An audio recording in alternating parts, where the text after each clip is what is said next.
Ladies, welcome to another episode of the podcast, She Who Rises Up, a space where two women, Gemma and I, devoted to love, beauty, and the great mystery of life, we share our insights, raw truth, lived wisdom. So I'd like to invite you to walk this path of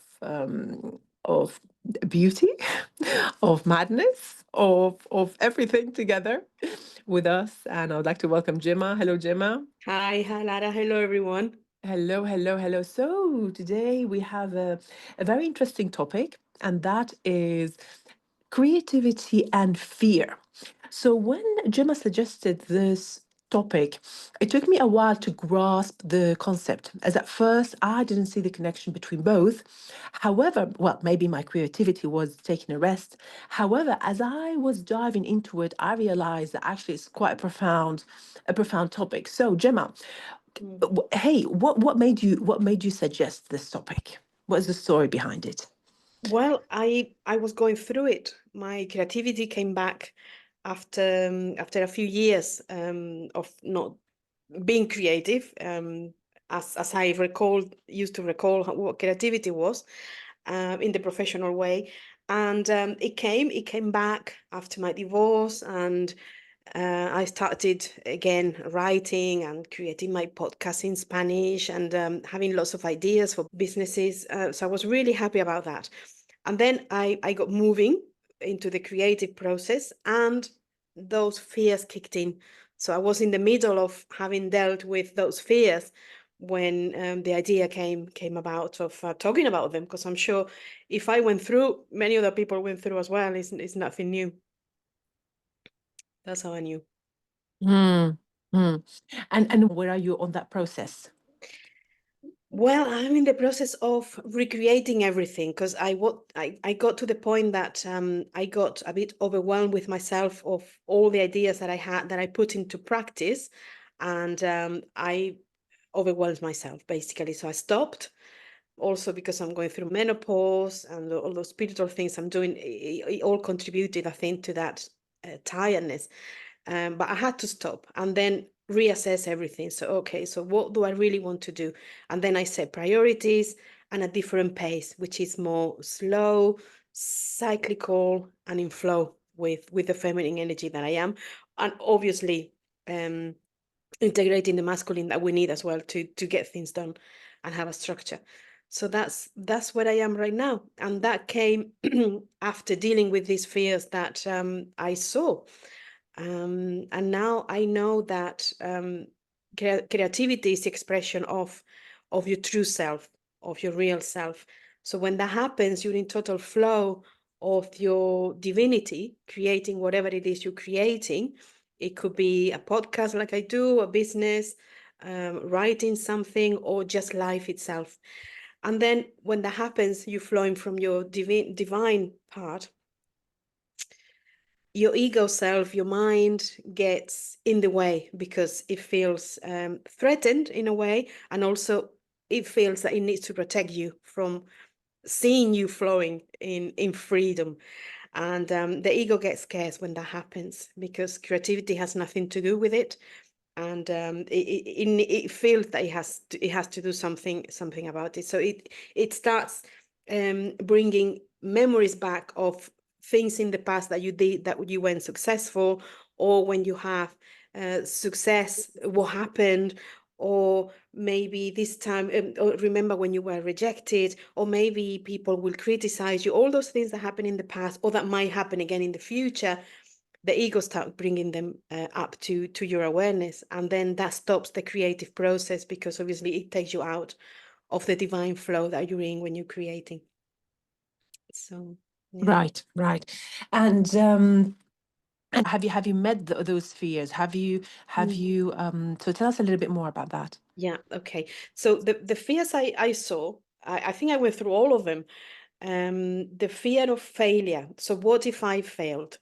And then I realized after um, considering it that really failure doesn't exist. what happens is that you have expectations about what you want to happen, and if those expectations are not met, then you consider it failure.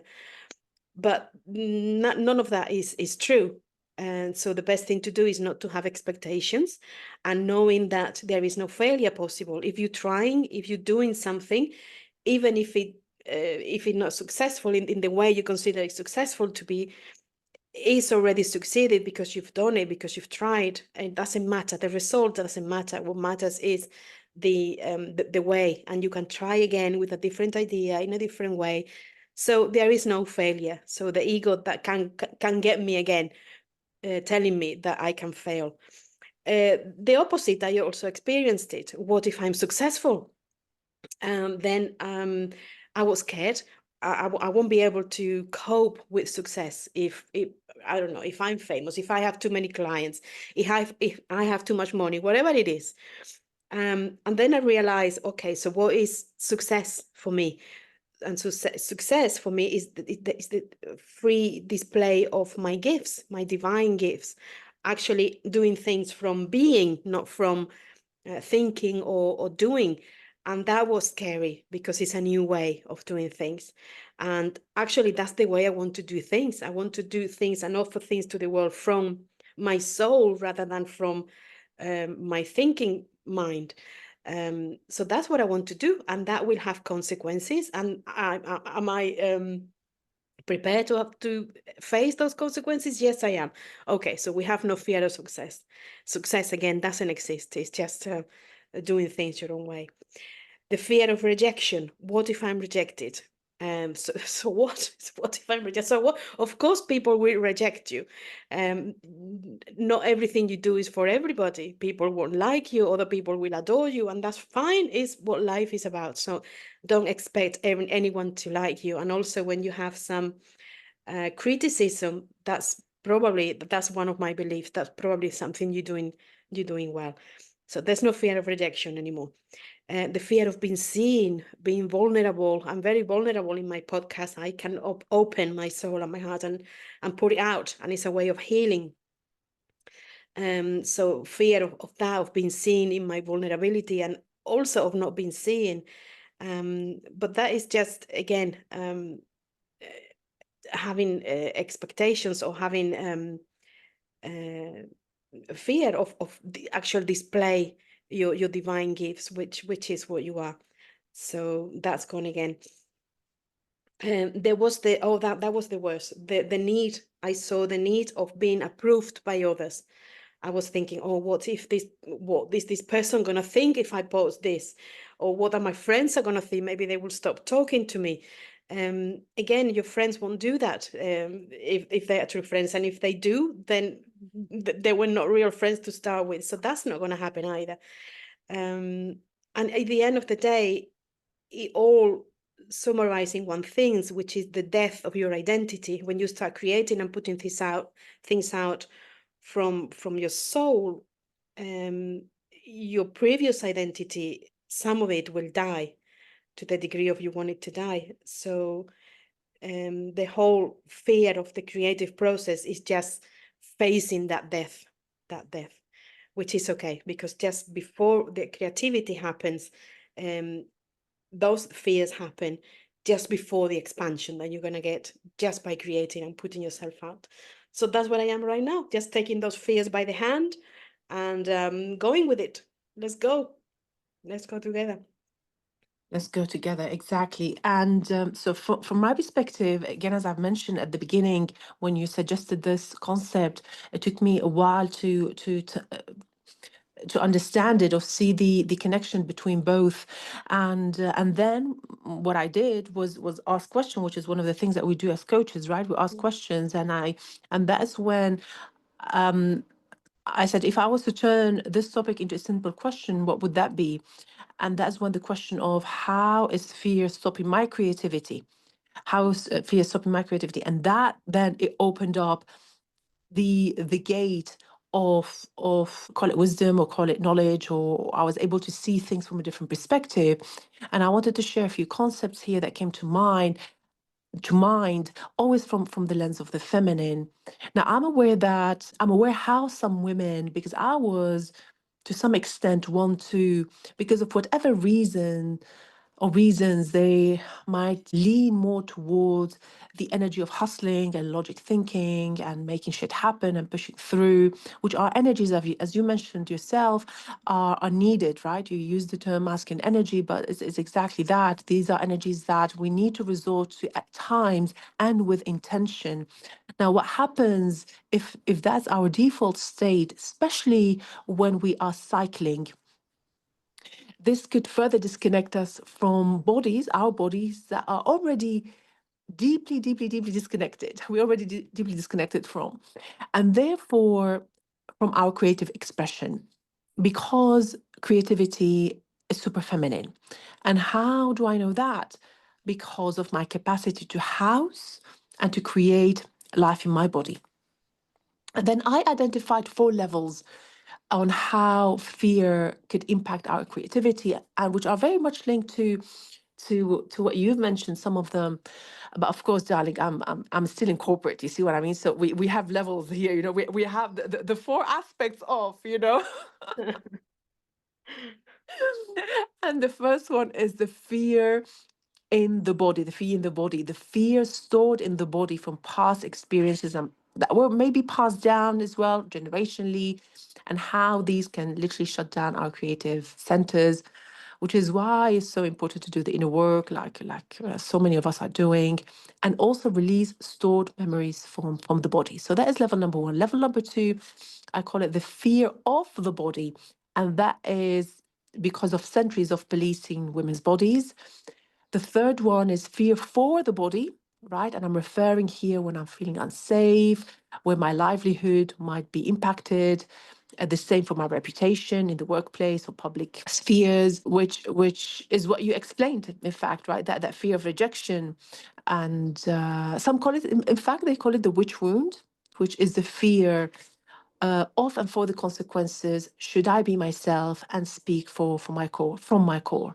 Mm, And then the last one we talked about, or I refer to it as the fear from others' bodies, and how other people's discomfort rises when my creativity gets loud, mm, which could explain the 2022 study from Harvard and MIT, which is Massachusetts Institute of Technology, where they found that 28% of management ideas credited to women are implemented versus the 55% for men. And I'm also going to illustrate it with a small little story here that happened yesterday when I got reminded on how people might feel this uncomfortable in the presence of big creativity. Yesterday, I had a reading with an intuitive healer who is very chaotic. He's very chaotic. In fact, may I say that all artists I know are quite messy and chaotic. And I didn't mind it because, number one, I'm in tune with my own inner chaos, which, depending on where I am on my cycle, is louder or not. But I could also see how it might come across as disorganized and unprofessional, and that could provoke people's rejection. Again, going back to the point that you mentioned, which is very interesting as well, that how informal creativity or creative artistry settings, chaos, which is again very linked to creativity, is accepted and cherished, yet outside of that, women's chaos is deeply misunderstood and in some cases rejected, right? mm, And my final point here, which I again found quite fascinating. So for that, I thank you, for opening up the gate or the portal of this conversation and this topic. And that is, I don't know, by the way, I don't know if women feel fear before giving birth. That's where my last point is going towards. And I'm not a mother to humans myself, although I have birthed many ideas and projects and initiatives where I could feel the pain in contractions, right, before the inevitable push, which is something I'm going through with the portal of She. So I imagine that the mother has no choice but to let go, right? She has no choice but to let go of whatever, to allow the force of creation to do its thing, right? Which leads me to believe that maybe sometimes fear and creativity might go together at first, but then from a different perspective, the energy of creation is so much bigger and powerful than fear. And this is what I wanted to share. Mm. mm. That's beautiful. That's beautiful. You bring the feminine side, because creativity is feminine, isn't it? It's the Shakti moving on in the body, wanting to create something, dancing through, and um, because it's powerful. It's a powerful energy. Of course, it causes fear, especially in the world that we live in, where the feminine is has been so repressed. Of course, it's gonna bring fear because it's powerful, it's free, and spontaneous. So it's normal. I think fear and creativity goes hand in hand. Mm. Yeah, absolutely. Is there anything else that you feel you want to express? Well, I remember as well the imposter syndrome, which is again another fear. So that also came in. Who do I think I am to post these kind of things, or to talk about these kind of subjects when I don't know anything about them? Um, Again, it doesn't matter. It just doesn't matter, really. Who knows what? Everything is an illusion, and it's just ideas putting out of you. So as soon as it makes sense for you, it serves of you for whatever, it's fine. And I know what I create. I was thinking about that last night when I was creating the latest episode of my podcast in Spanish. I really enjoy doing it. I'm really enjoying it right now, talking to you. It's really something I really enjoy. So it's okay. It's healing for me. I do it for me. I express what it is true for me in the moment. So that's okay. It's okay. It's okay. But yeah, the imposter syndrome is also something quite common, even in women or people that are apparently quite powerful and know what they're doing. Mm. Brilliant. Anything else? That's it. That's it. I think the secret is to dance with that Shakti and go with it.